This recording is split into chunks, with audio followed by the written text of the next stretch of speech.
Having trouble connecting your ONN wireless mouse? Don't worry, I'll show you the easiest way to get it working in under 2 minutes. First, check the batteries. Make sure your mouse has fresh batteries. Open the battery compartment and insert them properly. A dead battery is the most common reason it won't connect. 2. Plug in the USB receiver. Your ONN mouse comes with a tiny USB receiver. Plug it into the free USB port on your laptop. Windows or Mac should automatically detect it.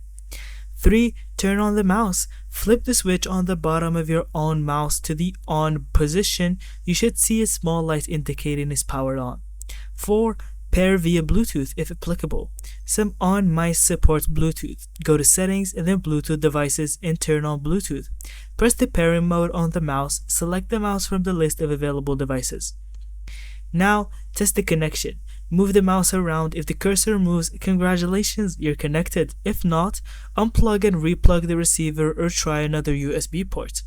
And that's it. Thank you so much for watching. I hope you found this video helpful. And don't forget to leave us your thoughts in the comments.